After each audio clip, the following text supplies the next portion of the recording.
Thank you.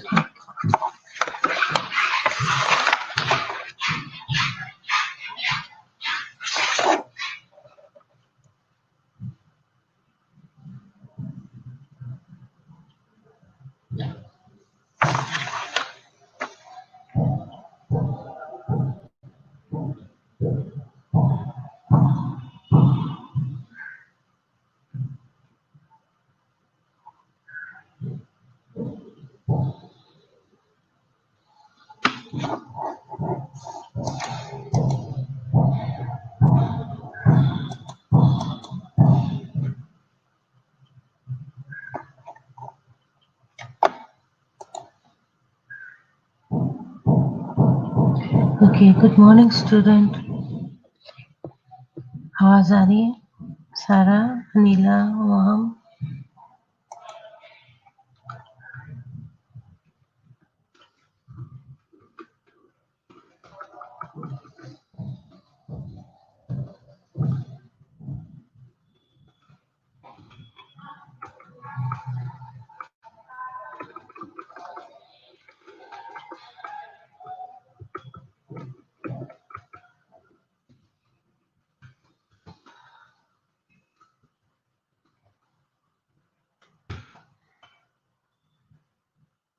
Okay, good. अगर आवाज आ रही है तो फिर तो अच्छी बात है। बाहर का शोर तो नहीं सुनाई दे रहा? गुड मॉर्निंग रोज इस्लाम।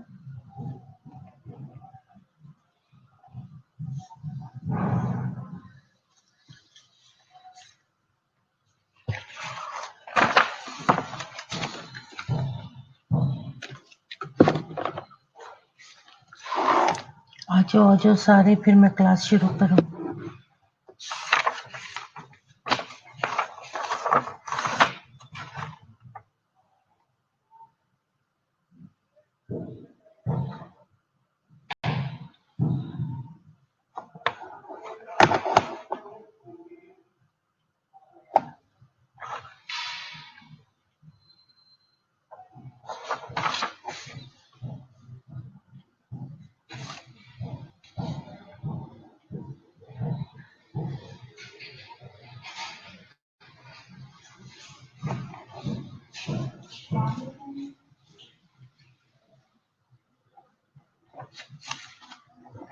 आ जाओ सारे।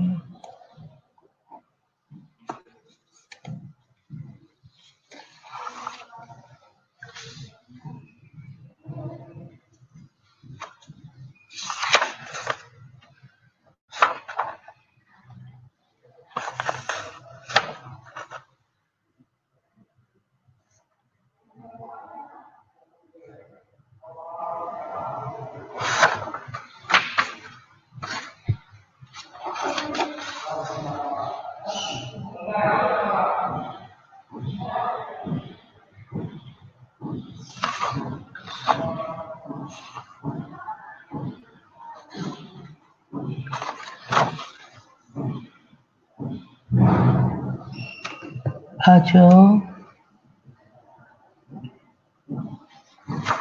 अभी तक सिर्फ 10 आए हो, सारे गायब हो गए हो।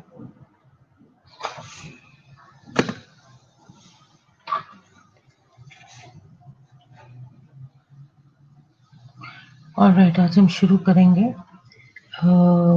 Uterine cancer.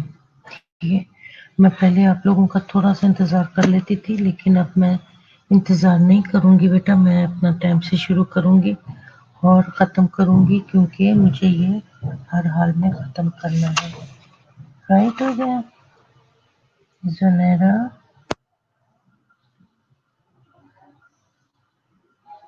हमारा तैयार।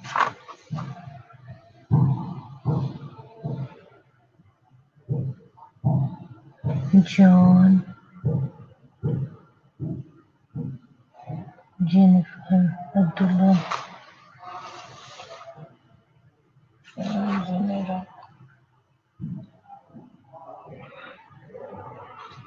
चलो हम शुरू करते हैं।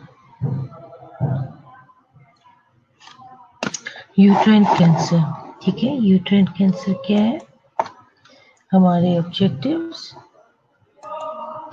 and then comes general description.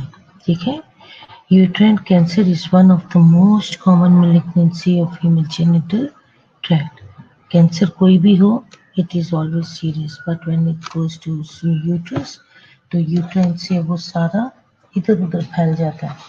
ठीक है, uterus से फिर वो आपका और भी बाकी के भी जो ऑर्गन्स हैं उनको इन्वॉल्व करता चला जाता है. Right? So,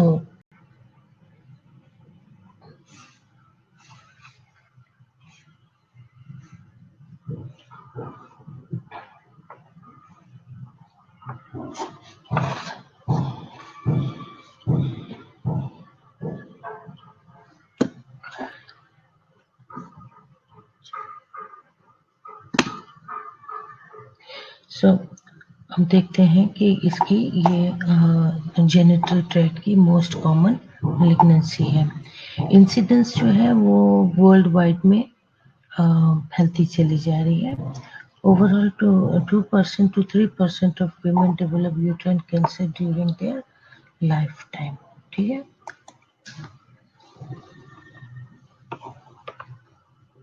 a malignant epithelial disease that occurs in endometrial gland of the uterus, also called endometrial cancer.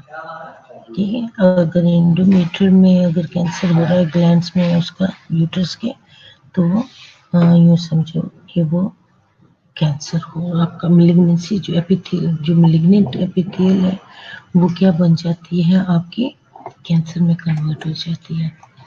Classification जो उसकी biologic behaviour and pathogenic estrogen dependent type. ठीक है, जो एस्ट्रोजन डिपेंडेंट टाइप है उसके अंदर क्या होता है, it have a history of exposure to unopposed.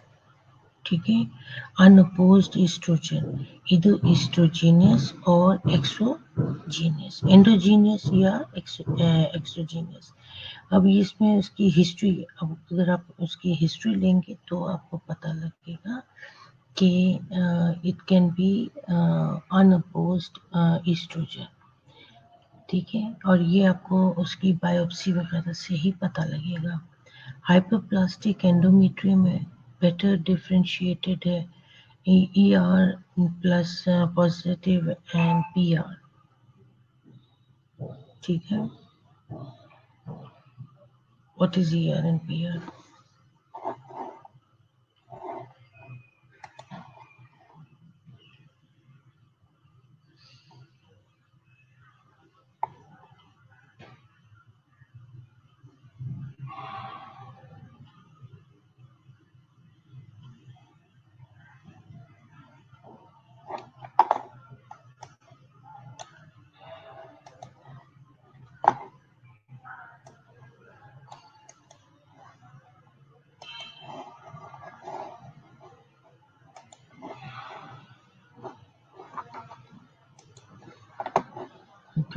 किस्म की बातें नहीं होती हैं इसमें.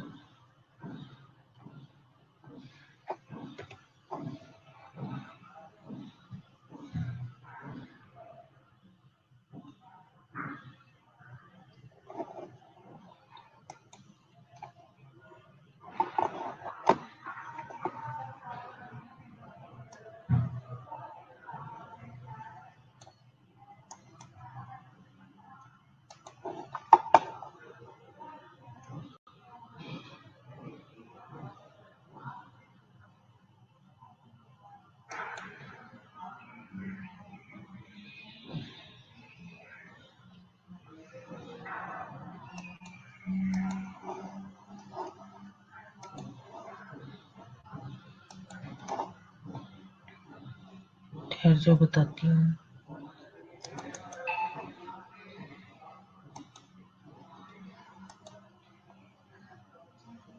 ठीक हो गया. अब ER positive is breast cancer that have estrogen receptor that are called ER positive or ER positive. ठीक है, अब PR positive breast cancer with progesterone receptors are called PR positive or PR negative. ये इसकी classification में आ रही है. And where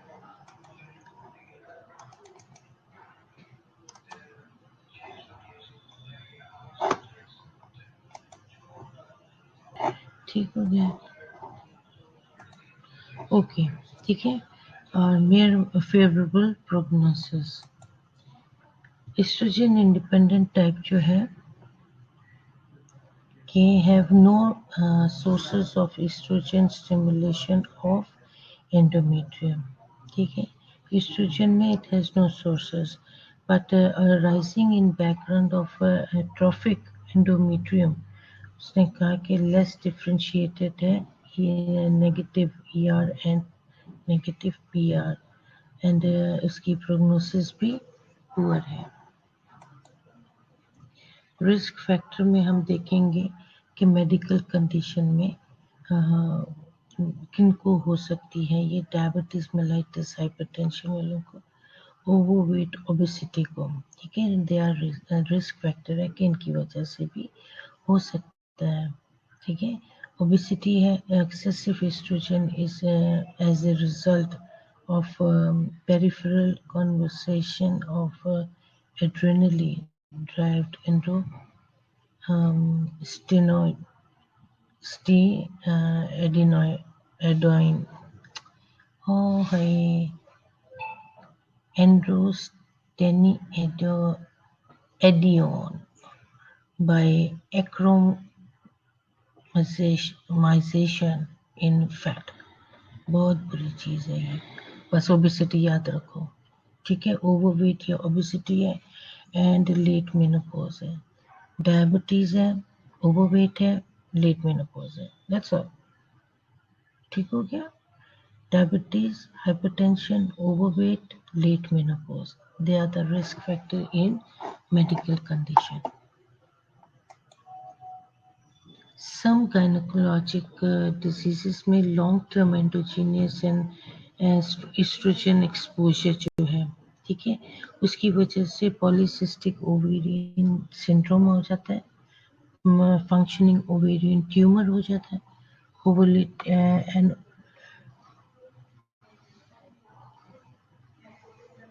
एनोवलेटिंग dysfunctional bleeding है, infertility and nulliparity है. These are the we are looking at the risk factors.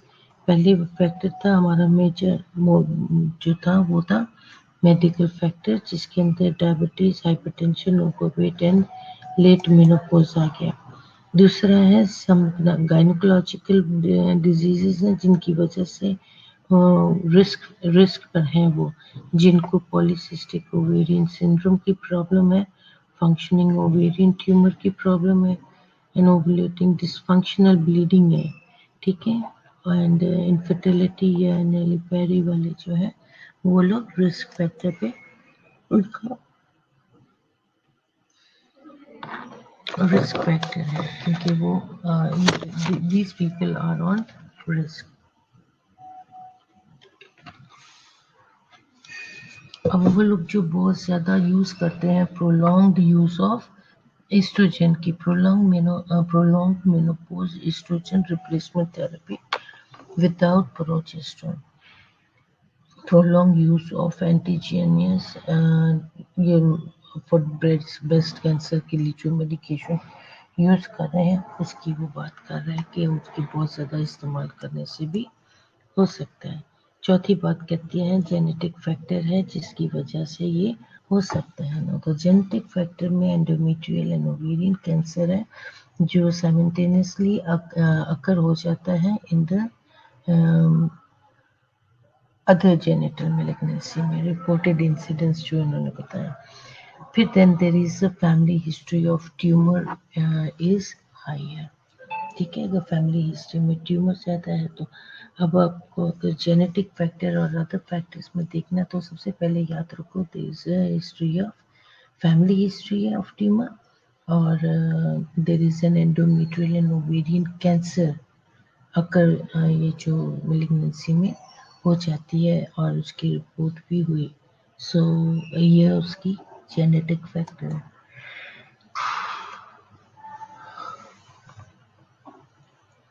अब 5 histological 5 types है, ठीक है। Endometrioid adenocarcinoma,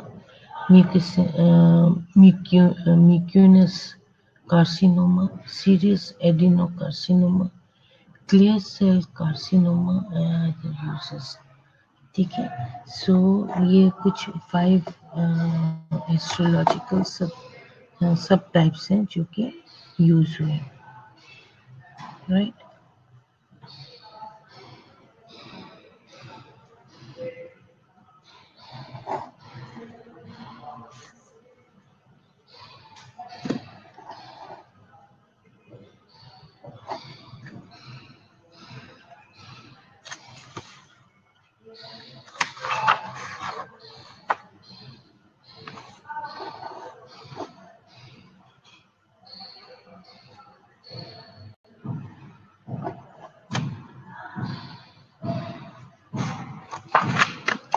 okay,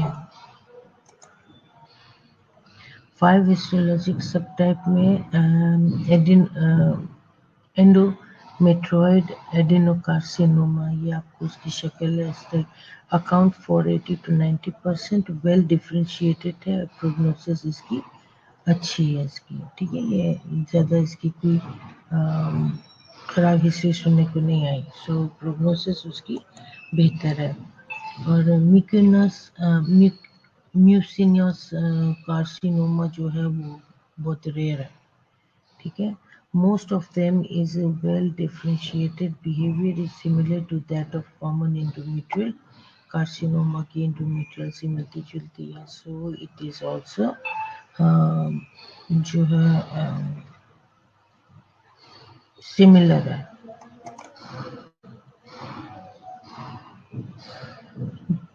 then comes all बच गया, पकड़ लिया, ये कौन है?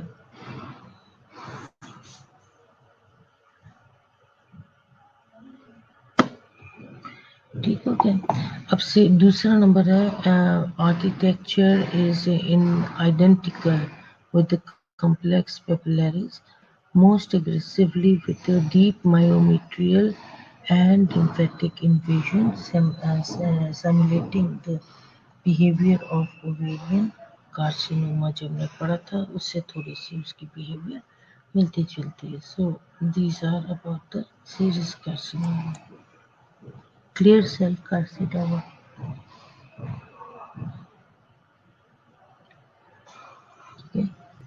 क्लियर सेल कार्सिनोमा में क्या होता है? It is also rare sub type है। It is high grade and aggressive, ठीक है। एग्रेसिव इसलिए क्योंकि ये फैलते फिर ज़्यादा जल्दी जल्दी है। प्रोग्नोसिस इज सिमिलर टू और worse than that of papillary and serious carcinoma, right. इसकी जो प्रोग्नोसिस है वो सिमिलर है या फिर worse than that of the papillary serious carcinoma. संभाल लो तो ठीक है, अगर नहीं संभालो तो इनके सेल्स पागलों की तरह बढ़ता चला जाता है। सर्वाइवल रेट उसकी कम है क्योंकि इसका ये वर्स भी हो सकता है उसके सीरियस कार्सिनोमा से। अदर रेयर टाइप्स जो आ जाती है उसमें स्क्वेमस है एंड डिफरेंशिएटेड मिक्स्ड एडिनोकार्सिनोमा, ठीक है। ये 3 है उसके अदर रेयर शेप्स में आ जाते हैं। Okay, now what are you going to find it on clinically, ठीक है। क्लिनिकल साइन सिम्टम्स में आप इसको क्या देखोगे? ये बात सुनो एक मिनट, ये आयशा किधर है?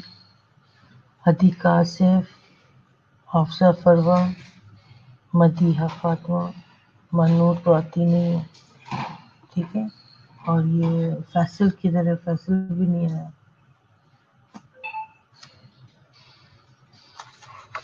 बहुत सारी लड़कियां जो पहली क्लास में आई और अभी नहीं आई है, किधर गायब हो गई है सारी? यासिर, ताहिर, ये आ गई, यासिर नहीं है, नफीसा नहीं है, कुर्रतुलैन, राबिया हसन। ठीक है, आप लोग किधर हो सारे? Jennifer, call all the students. Talha, call all the students.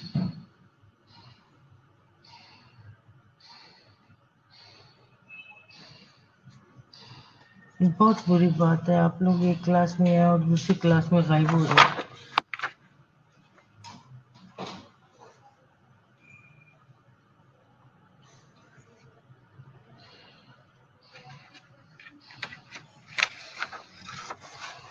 सारों को कॉल करो जो नहीं आए हैं, क्लास में अटेंड होके तो गायब हो गए हैं। अधिका, आसिफ अब आ रही है मुंह उठा के।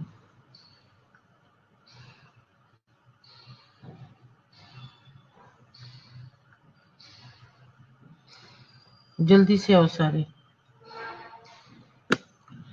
ठीक है, क्लिनिकली हम उसको देखेंगे। एसिम्प्टोमेटिक होंगी, एबनॉर्मल वैजाइनल ब्लीडिंग होगी और it can B pre menopausal और पोस्ट मेनोपॉजल, थोड़ा हो सकता है या बहुत ज़्यादा उनको आ सकता है। ठीक हो गया। फिर उसके बाद हम देखते हैं कि पेल्विक प्रेशर है और या फिर डिस्कम्फर्ट है।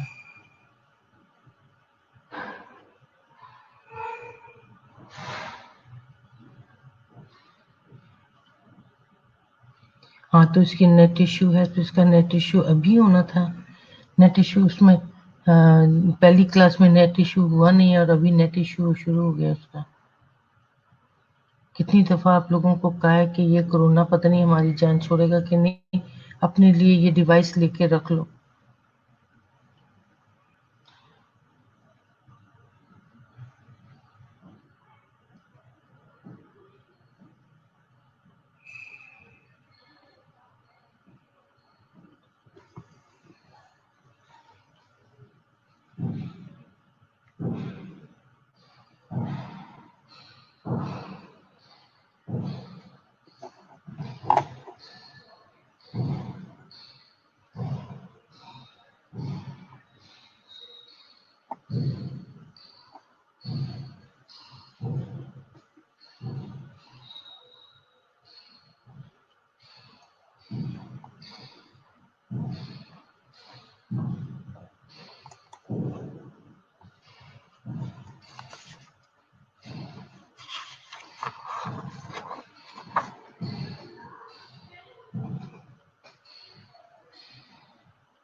ठीक हो गया।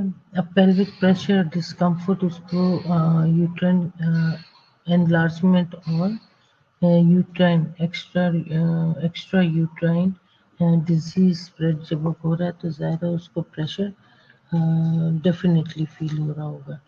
ठीक हो गया। फिर आप देखेंगे कि उसके पास कोई एविडेंस नहीं है in early stage of physical examination की। उसके पास ऐसी कोई एविडेंस नहीं होती कि मेरे को कभी पहले ऐसे हुआ या प्रेशर पड़ा या जो कुछ भी है।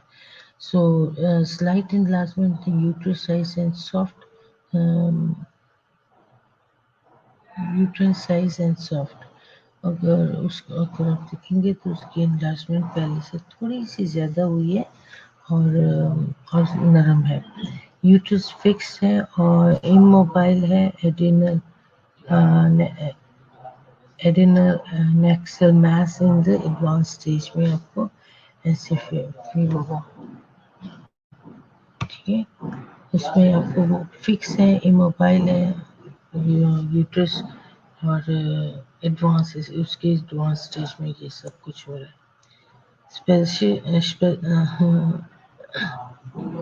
Special examination, dilatation and fractional curettage. ठीक है, क्यूरेटाज करने से क्या होगा?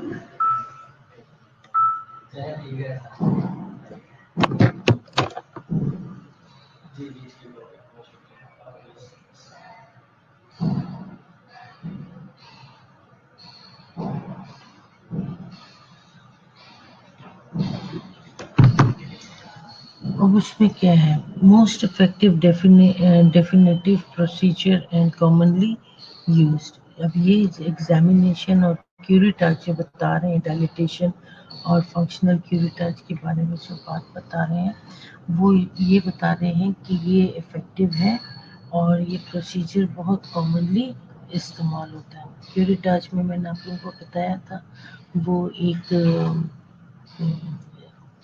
हॉलो सर्कल वाला हैंडल के साथ जो क्यूरी अटैच करते हैं, वो उससे क्या होता है, बड़ी जेंटली करना पड़ता है ताकि वो सारा अंदर से साफ हो जाए। उसकी सिग्निफिकेंस क्या है, it is established correct diagnosis clinical stage पे and differentiated from cervical and cervical involvement. ठीक है। अब ये सिग्निफिकेंस इसलिए है कि it is based on correct guideline. ठीक है, एक करेक्ट गाइडलाइन पे वो एस्टेब्लिश्ड हुई है और उसका सर्वाइकल डिफ्रेंशिएट करती है फ्रॉम सर्वाइकल कैंसर या सर्वाइकल इन्वॉल्वमेंट में। राइट, ये आपको इसमें उसका फर्क नजर आएगा। जब आप अल्ट्रासोनोग्राफी कराएंगे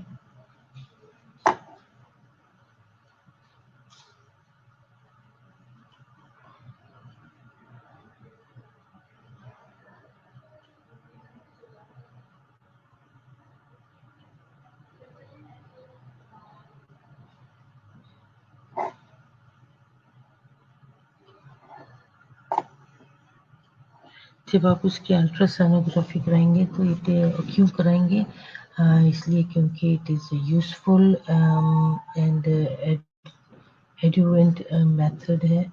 सिग्निफिकेंस उसका size of lesions, invasion of endometrial और cervix and resistance index of a new vessel. Ultrasonography में आपका ये सबसे जो अच्छा मेथड है। एक मिनट, अच्छा मेथड है कि कौन सा मेथड है, मैं बताती हूँ।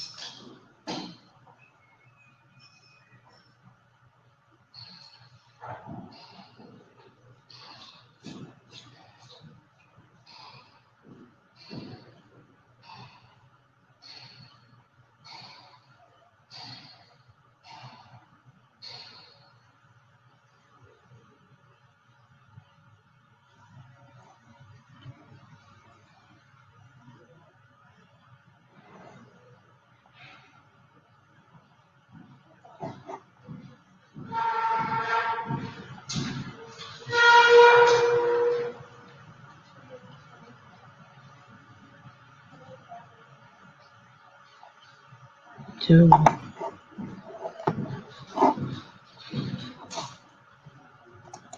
ओके रहने दो। हिस्ट्रोस्कोपी, हिस्ट्रोस्कोपी में you examine the uterus in the, आप एक रॉड अंदर भेज के तो आप उसकी स्कोपी करते हो। उसके आगे लाइट लगी होती है, लाइट उसके साथ साथ वो सारा आप अंदर से उसकी यूट्रेन की वॉल अंदर से सारा देख सकते हो, अंदर क्या तमाशा आ रहा है। ठीक है, ओके। तो अच्छा, ये हो रहा है सिग्निफिकेंस डायरेक्ट ऑब्जर्वेशन है और टेकिंग सैंपल करेक्टली, आप सैंपल भी बड़े अच्छे तरीके से निकाल सकते हो। And then identifying polyps and submucous mucosa. Identifying से मतलब आप उसको फाइंड आउट कर लेते हो कि इसको डायबिटीज है,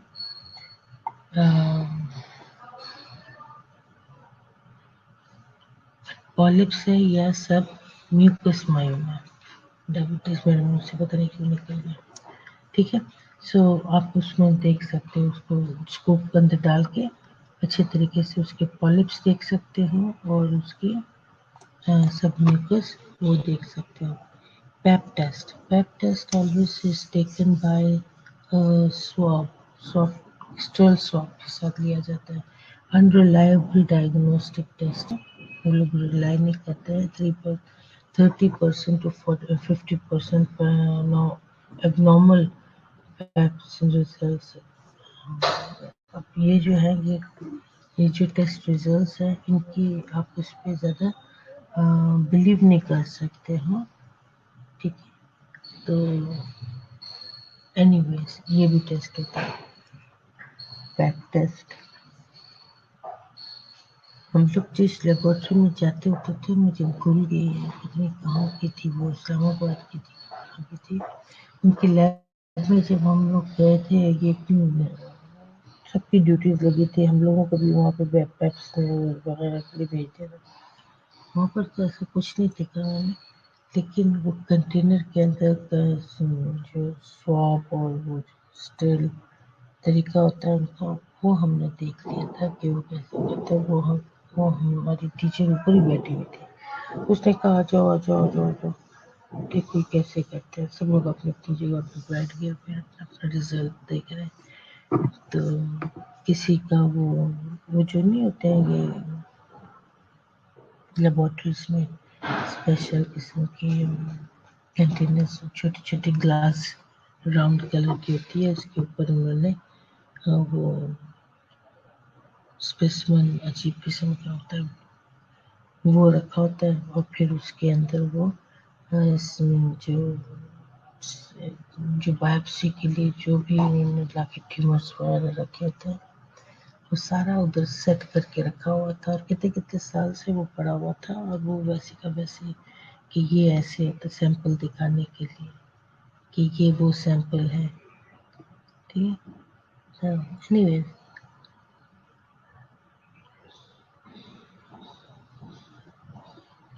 कितने दिनों के लिए वो रखते हैं, फिर वो उधर से ही उनको ढूंढना और देखना आसान हो जाता है।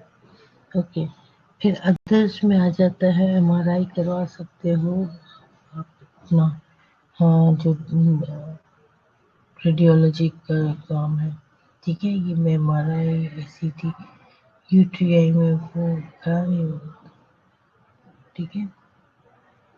एंड सिस्टोस्कोपी है, सिग्मोइडोस्कोपी है, आईवी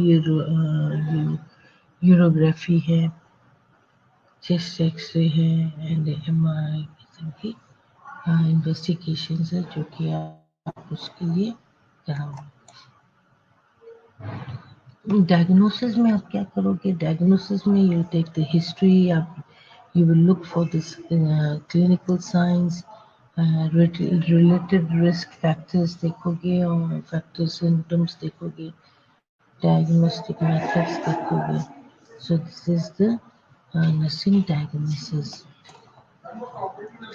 क्लिनिकल स्टेज पे आप क्या करेंगे? क्लिनिकल स्टेज पे पहला पॉइंट है कि the carcinoma is confined to the corpus and the length of the uterine cavity is less than 8 centimetre, ठीक है।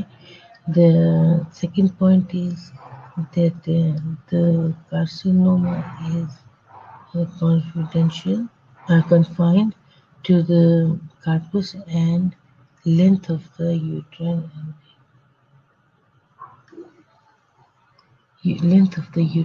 and is less than more than 8 centimetre, ठीक है। अब अगर कार्सिनोमा confined है to the corpus and the length of the uterine cavity is ज़्यादा हो गई, ठीक है, 8 सेंटीमीटर से, तो हम देख सकते हैं कि एक ये दूसरा पॉइंट है उसका। अब स्टेज 2 में क्या होता है? स्टेज 2 में it is the carcinoma has involved in the corpus and the cervix. Now क्या होता है? Corpus and the cervix but has not extended outside the uterus. Cervix तक पहुंच गया है लेकिन वो आउटसाइड नहीं आया।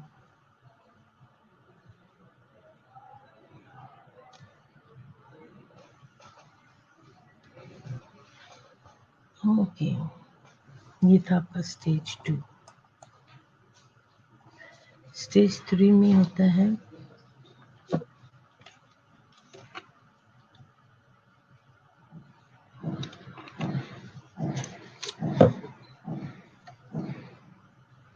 the carcinoma has extended outside the uterus but not outside the true pelvis.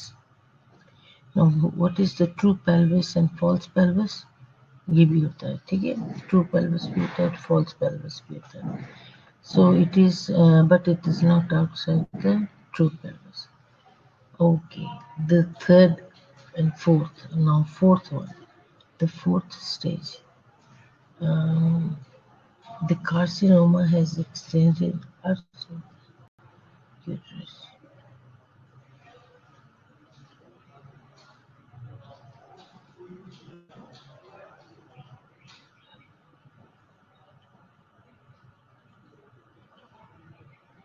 Stage 4. 4 में आ जाएगा the carcinoma has extended outside the. अब देखो ये फैलता जा रहा है ना. अब फोर्थ स्टेज पे क्या हो जाता है, ये बाहर आ जाता है, ठीक है, यूट्रस से, और इन्वॉल्व करता है mucosa of the bladder and rectum को भी उसने इन्वॉल्व कर दिया, राइट. अब बी स्टेज, सेकेंड पार्ट आ जाता है उसका फोर्थ का.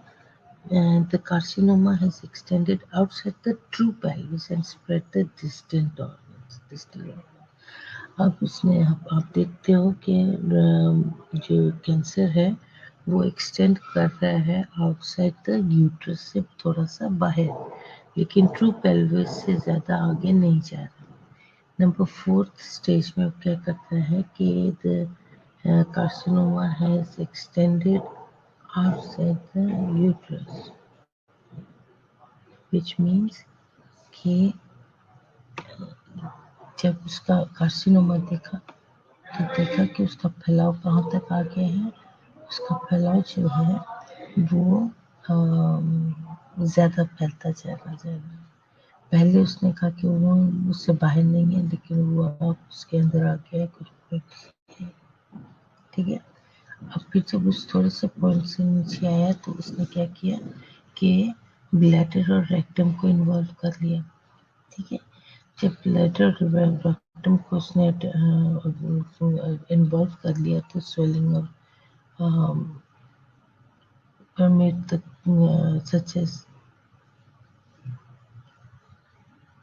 चलो हम इतना नहीं याद रखते कि वो आगे बाहर आ गया यूट्रस से, extended outside the uterus, and mucosa of the bladder or rectum has balloons edema, balloon की तरह edema हो गया, ठीक है. such as does not permit the case to be allotted to stage 4.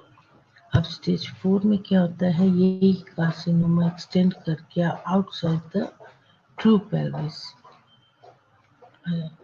उसको ट्रू पेल्विस से वो बाहर आ गया, और क्या कहते हैं, it then spreads to the दूसरे ऑर्गन्स तक, डिस्टल ऑर्गन जो भी नजदीक आ रहे उनको पकड़ता जा रहा है. Now comes the surgical pathologic staging. Stage 1 में हम देखते हैं कि tumour limited to the abdomen, invasion to less common half of the uterus, and number 3 is invasion equal to or more than formerly, ठीक है. अब जो ट्यूमर है वो एंडोमेट्रियम में लिमिटेड है, सर्जिकल पैथोलॉजिकल है, वो सर्जिकल देखिए तो, और invasion to the less common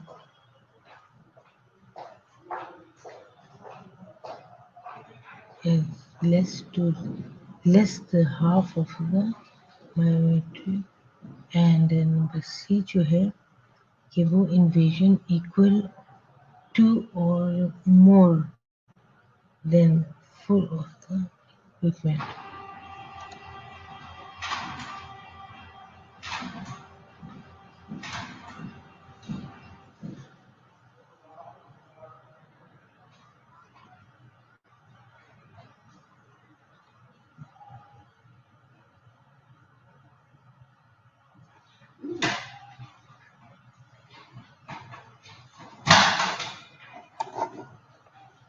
okay, stage 2 में एंडो सर्वाइकल, ठीक है, endo cervical glandular involvement also. इसके अंदर के जो ग्रैंडुलर जो है सर्वाइकल के, उसके सर्वाइकल के अंदर वो उसमें फैलते जाएंगे। And cervical stromal invasion,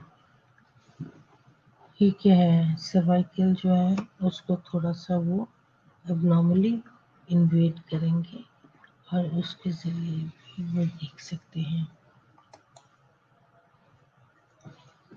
stage 3 and 4 आ गया। स्टेज 3 एंड 4 में आप क्या करोगे, देखो उसके अंदर भी 3 पॉइंट है, ठीक है। इसके 3 पॉइंट्स में आ देते हैं, tumour is inverted and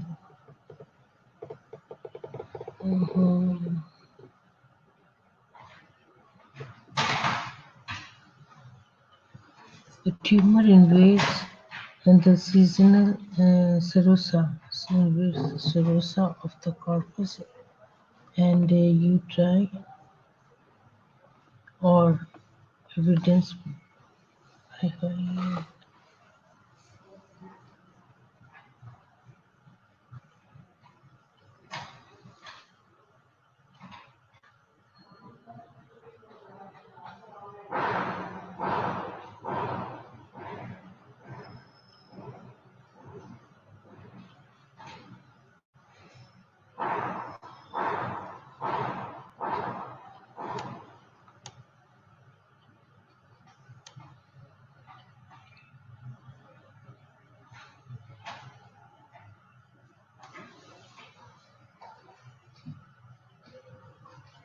Okay. अब उसमें वो आ जाता है, जो वेजाइनल मेटास्टेसिस में आ जाता है ग्रुप 3। ग्रुप 3 में मेंस्ट्रुअल मेटास्टेसिस, वेजाइनल मेटास्टेसिस है। फिर आता है vaginal metastasis of to pelvic floor and to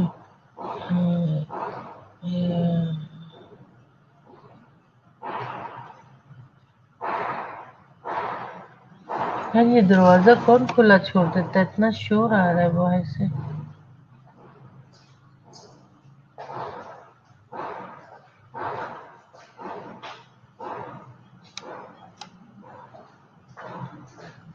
Distant metastasis including the intra-abdominal metastasis and inguinal lymph node, ये सारे डिस्टल तक वो उसके यहाँ कैंसर फैलते चले जा रहे हैं, ये देख लो, ठीक है। पहले अंदर है, अंदर से थोड़ा सा बाहर है, बाहर से tumour limited to the endometrium, अंदर ये मेरिमेट्रियम के साथ ही है वो। स्टेज 2 में invasion to less half of the myometrium, अंदर हाफ लेफ्ट है ये यूट्रस की वॉल में, ठीक है। और फिर उसमें हेपरिन है, उसमें क्या है, ये अंदर से बिल्कुल ये बाहर आ गया, बाहर आ गया, फिर ये बाकी ऑर्गन्स को भी पकड़ लेता है, अपने पास रख लेता है। इसका आप देखते हो एंडो सर्वाइकल ग्लैंडुलर इन्वॉल्वमेंट, ठीक है। एंड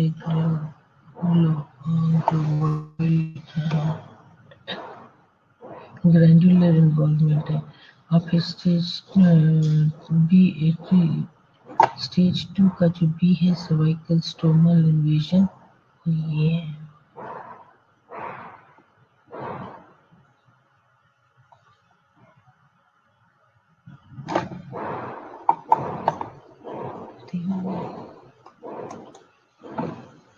ये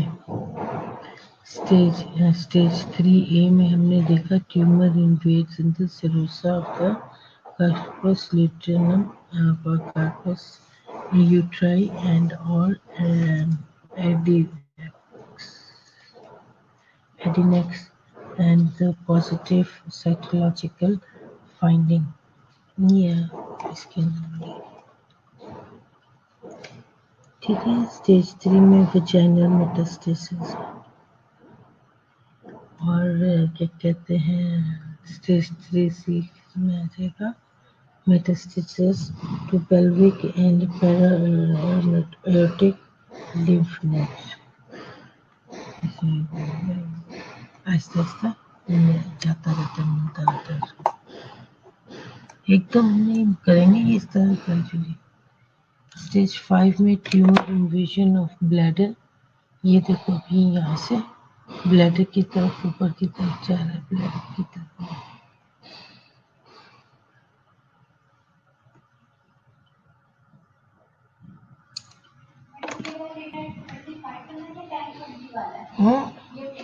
हम्म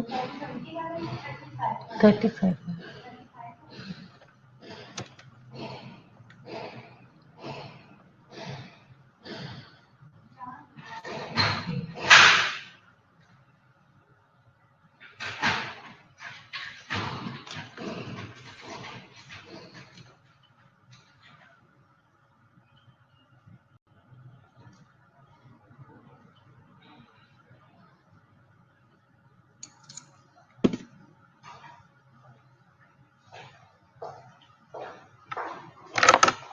देख लिया आपने, पढ़ लिया।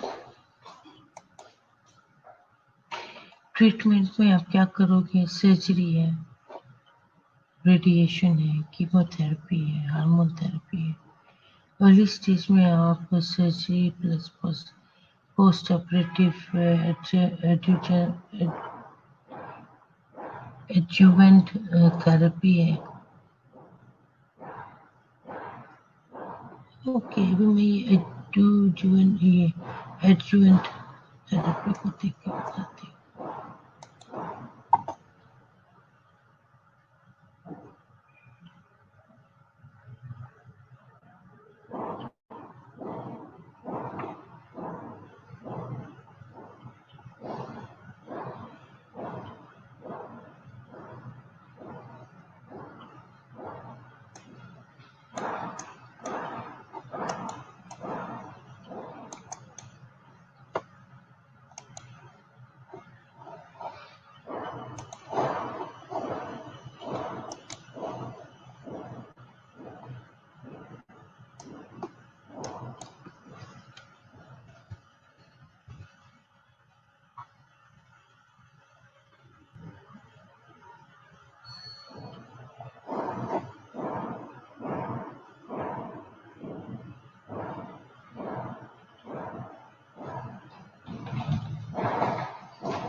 Adjuvant therapy.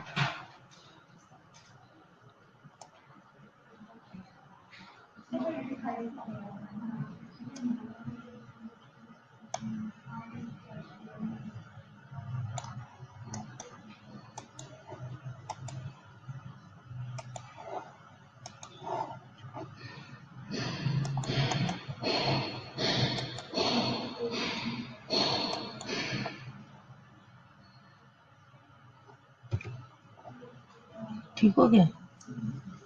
Additional cancer treatment given after the primary treatment to lower the risk that the cancer will come back. ठीक है।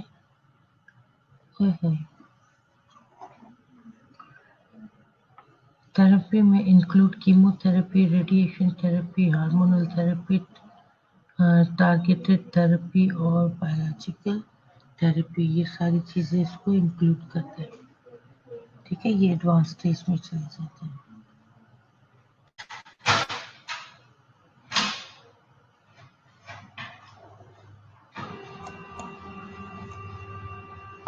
प्रिंसिपल ऑफ चॉइस क्या है?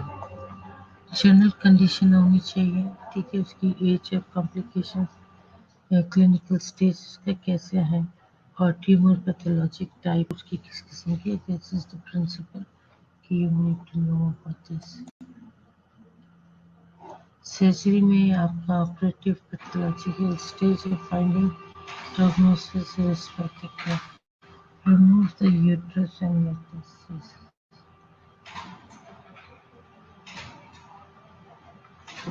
स्टेज 1 में abdominal hysterectomy and bilateral salpingectomy plus selective lymphodectomy clear cells two और papillary carcinoma, ये सारी चीज़ें stage 1 में आ जाती है। स्टेज 2 में आप क्या करते हो, रेडिकल थेरेपी करते हो एंड हिस्टेरेक्टमी, सेल्फ इंजेक्टमी, लिम्फेक्टमी जो है एंड पैराऑटिक लिम्फेक्टमी जो है वो की जाती है सेकेंड स्टेज में। फोर्थ स्टेज में आपका साइटो रिडक्टिव सर्जरी आ सकती है। ची ची ची ची ची ची रेडिएशन थेरेपी में आपका रेडिएशन लून है और विद सर्जरी है, क्योंकि ड्यूरिंग सर्जरी भी वो थोड़ी सी रेडिएशन दे देते हैं और उसके बाद भी दे देते हैं।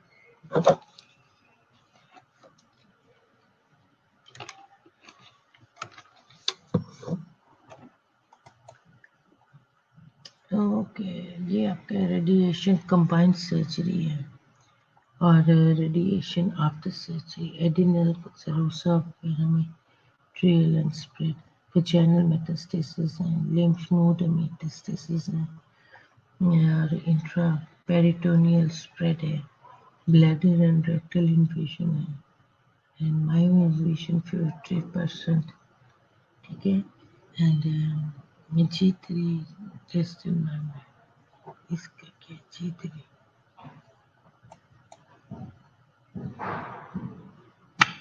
ये इतना बहुत ज़्यादा ज़रूरी नहीं है, ये जो मैं आपको स्लाइड्स दिखा रही हूँ, बस आपको पता होना चाहिए इनके लिए कीमोथेरेपी क्या है, रेडियोथेरेपी क्या है, 5 ईयर सर्वाइवल रेट में उन्होंने दिखाया क्या है, ठीक है।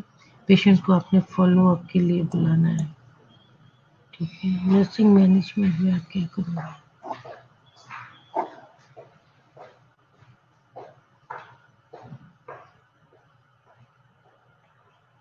Read it.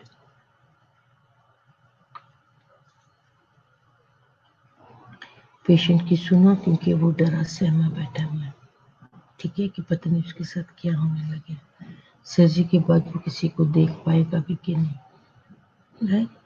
रीएश्योर करोगे व्हेन अप्रोप्रिएट, ज़रा थोड़ा सा संभल जाए तो फिर आप उसको रीएश्योर करोगे। इनकरेज करोगे पेशेंट को for to use relaxation technique to promote comfort during the diagnostic procedure.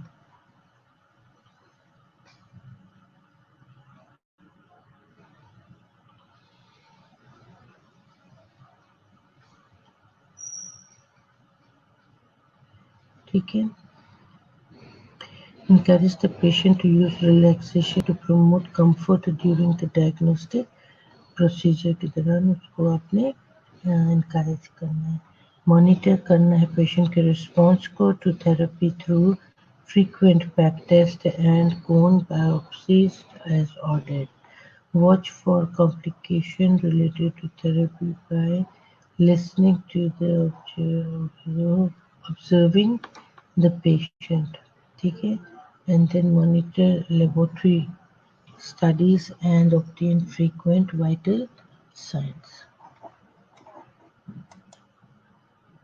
Understand that the treatment regimen and verbalize the need for adequate um, fluid and nutritional intake to promote tissue healing. Okay. Explain any surgical or therapeutic procedure to the patient, including what to expect both before and after the procedures. ये आपको बताना है patient को. And review the possible complications of the types and the therapy ordered. ये तो इतना मुश्किल नहीं है, आपको समझ में आ गई होगी। So this was the क्या कहते हैं बुक जहाँ से लिया गया एंड इसके अंदर जो चीज़ें आपको ज़्यादातर नज़र आई है ना, उसमें इतना वो जो है ना जो स्लाइड्स मैंने स्किप कर दिए कोई इतना ख़ास नहीं है। आपको पता होना चाहिए कि क्या टाइप्स हैं, ये क्यों हो रहा है, कौन-कौन सी इन्वॉल्वमेंट है, ये स्टेजेस हैं, इस स्टेजेस के कौन-कौन से स्टेजेस हैं, उसमें क्या होता है। वो स्लाइड वाला जो आपको मैंने दिखाया था उसको आप याद कर लो, वो स्लाइड्स वाला और उसमें ठीक हो जाता है। ठीक है? ज़्यादातर वो मैनेजमेंट है और नर्सिंग केयर है, वो इन्हीं के बारे में ज़्यादातर पूछ रहे होते हैं। अब मैं आपकी छोटी सी अटेंडेंस लगा लूँ ताकि अब आप लोग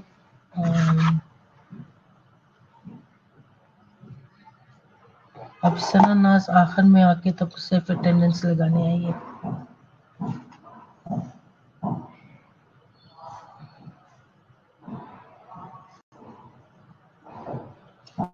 फैसल नहीं आया।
अक्सर लियाकत तरूज फवाद आयशा ये नहीं आई।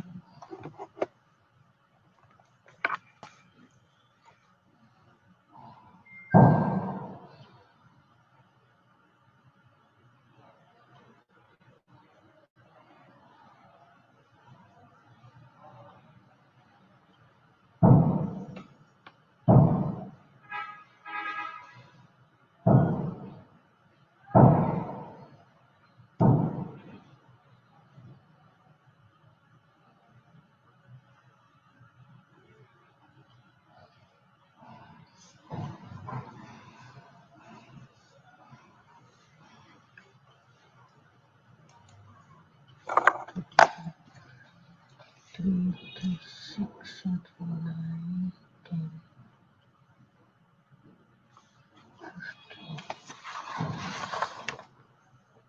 20,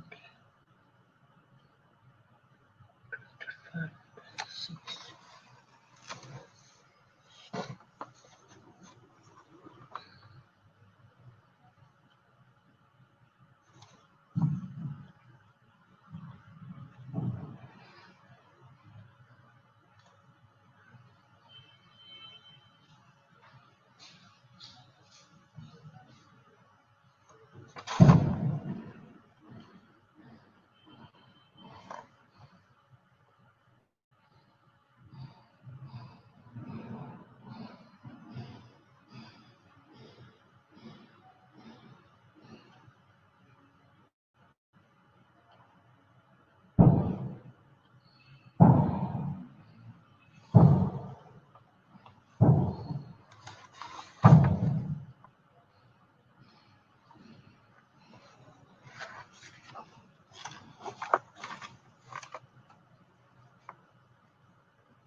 Okay, girls, students, bye bye.